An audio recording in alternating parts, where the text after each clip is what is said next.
Hello everybody! My name is Susanna from the Smoky Lake Public Library and welcome to the summer's last episode of Discovery Lineup. Thank you for joining me. This week we're going to talk about flying and how we can make different objects stay up in the air way longer than normal by being clever with a concept called lift. We're going to look at 3 different homemade items this week. Let me show you a little preview.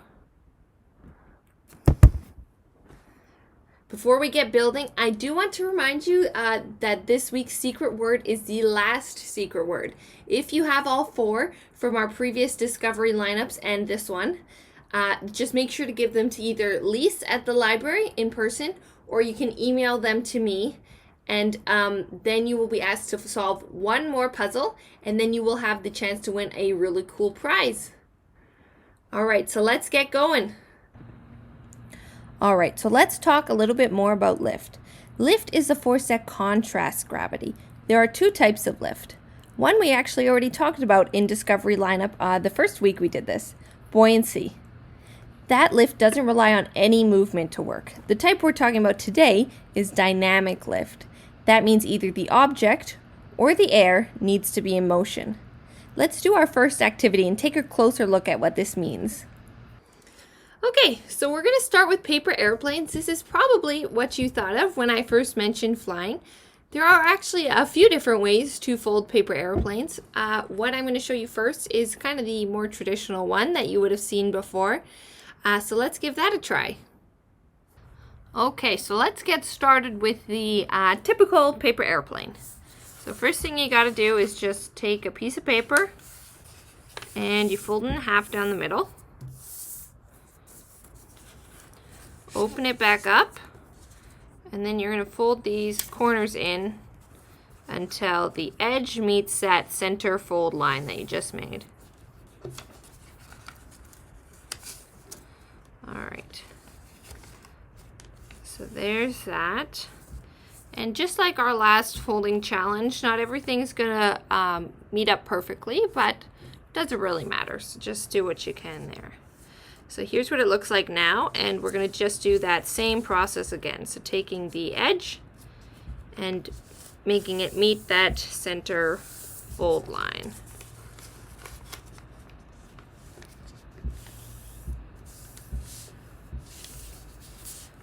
There's our plane, and we're going to fold it in on itself. Now the last step is just to take these will become our wings.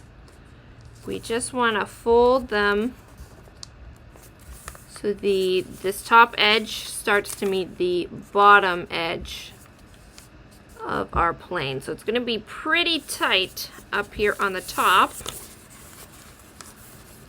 And I really got to squeeze it in there, but that's alright. Okay. And then you just kind of flatten it out, and there is our plane. We better go give this a test run. Alright, so here is plane number 1. Let's check out how it flies.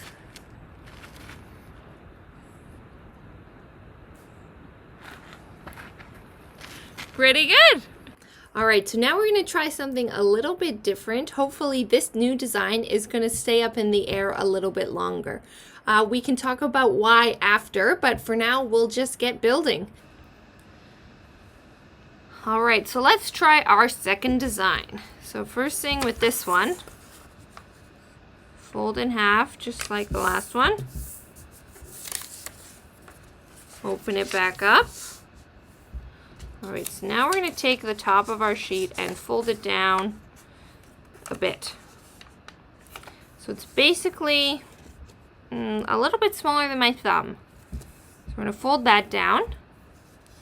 We're going to just fold it in on itself again. So bring the top edge back to the original paper's edge.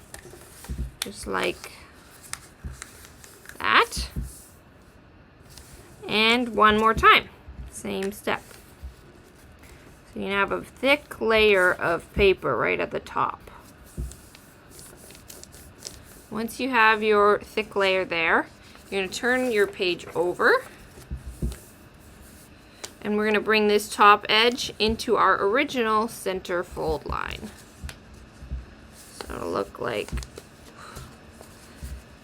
like this. It's going to be a bit more difficult than it was when we did this step last time because of all this paper bunched up at the top. Alright, so there's that, and again, doesn't really match, doesn't really matter, right? So here's what it looks like now. So you're going to fold it in half.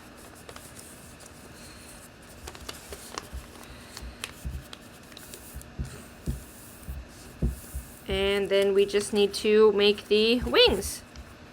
So let's say the width of my thumb is what the body should be. Doesn't have to be very big. It doesn't matter too much, but you do want your wings to be nice and big. So pick the size of your plain body and then fold these sheets here. Fold these down like that. And just make sure they match on the top so they are the same size. So that's nearly done. Here's how it looks now. But we are going to do one final step. On the wings, we're just going to fold up just a small amount. Centimeter, about. Just to add a little bit extra in there. Okay, so we'll put those so they're up. And there is our completed plane. Let's go see if this one flies better than the last one. All right, so here's our second design. Let's see how this one flies.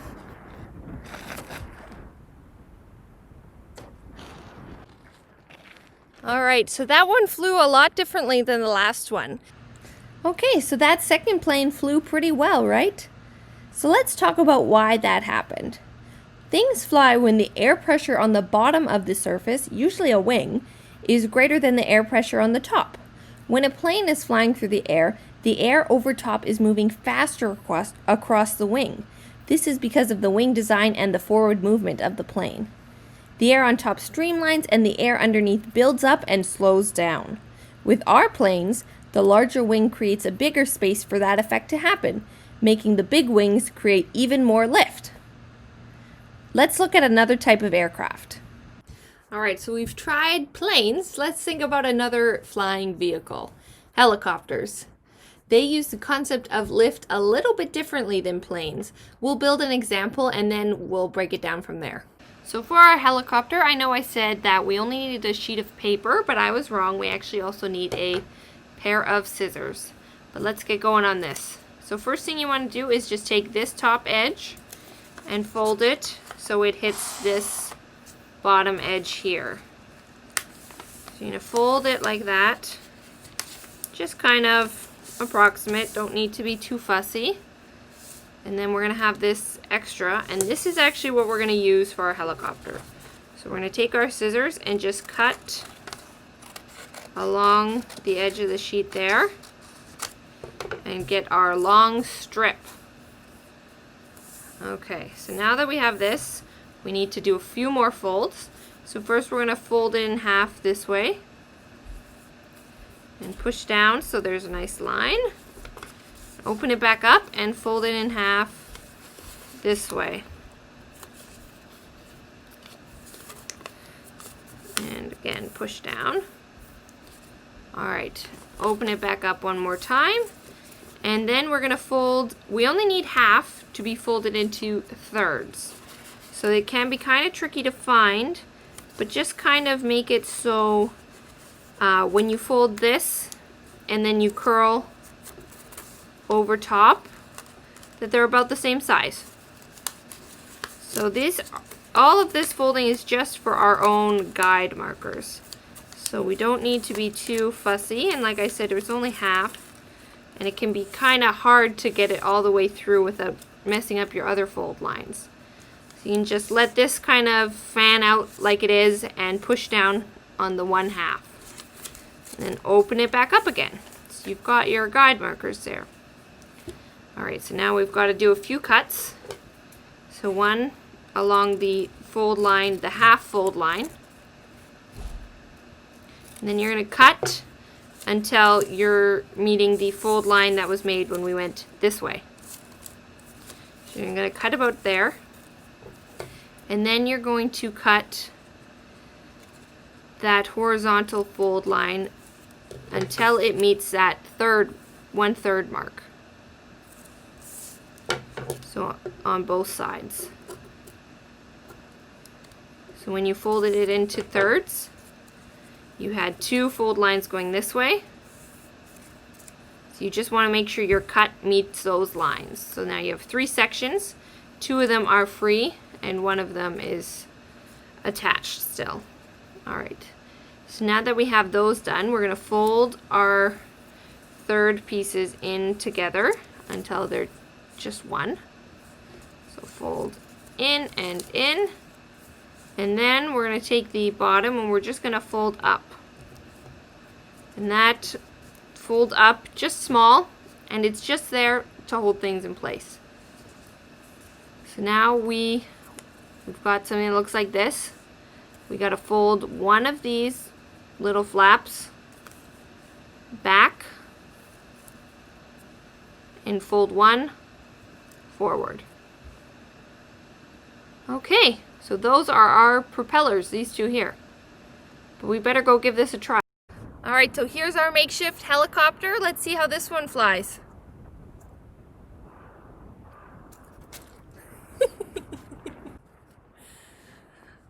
Alright, so that one floated pretty good. So compared to the planes need the forward motion to stay flying. But this one, it's the spinning motion that lets it fly.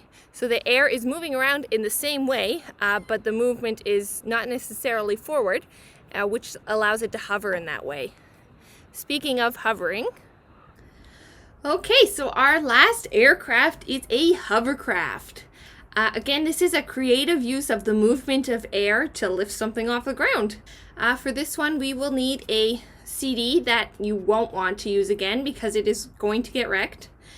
You're going to need a bottle cap that pushes closed, like this one. This one came from a Powerade bottle, so something like that. A balloon and some glue. So you need really strong glue, either hot glue or super glue. So just make sure if you're going to use hot glue, ask your parents and maybe get them to help you out. All right. So the first step for making a hovercraft is take the CD and your bottle cap and glue the bottle cap onto the top of the CD so the holes line up.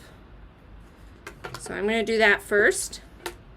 I've got my hot glue already warmed up.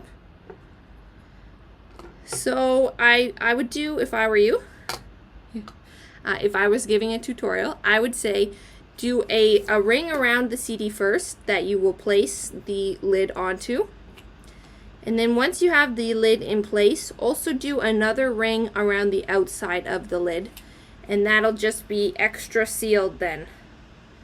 So there, I've got my first ring done. So I just did a ring of hot glue and I put the lid on top. And now I'm going to do another ring just along the edge like this. So I'm going to do that all along the outside, just so it is nice and stuck. Alright, so once you have that all done, make sure that it is all the way cooled before you touch it. So we'll give this a minute. But what you want to do is you want to make sure the lid is closed. So I'll push that down. And then we're going to blow up our balloon.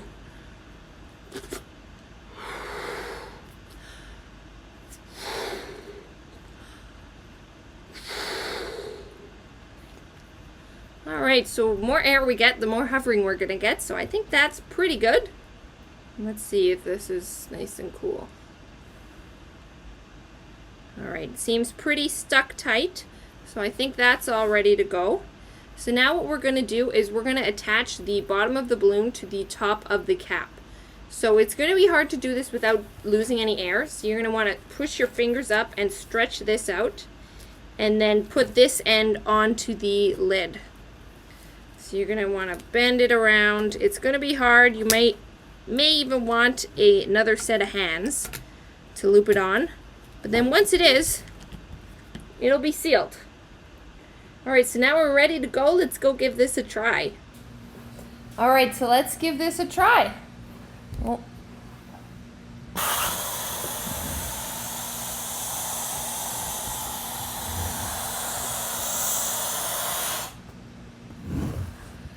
pretty cool. Alright, so this one works a little bit differently than our last two aircrafts. So instead of reducing the pressure on top, this one is increasing the pressure below. So that's why it doesn't quite work as well. It doesn't come very far off the ground, but it does create enough lift for it to kind of float on top of the surface. Alright, so those were our experiments. Let's go sum up. Okay guys, so that was a lot of fun. So now that you know a little bit more about lift, I really want you guys to try and apply what you learned. So try and make an airplane that's going to fly even further, or make an even bigger helicopter that's going to work even better, or try your own version of the hovercraft. See what you can come up with. Alright, so thank you so much for watching. Like I said, this is the last Discovery lineup of the summer, but the library is going to continue with online programming. So I will be back, I promise. Just keep an eye on our Facebook page for more of our videos. See you soon. The last secret word is elevate.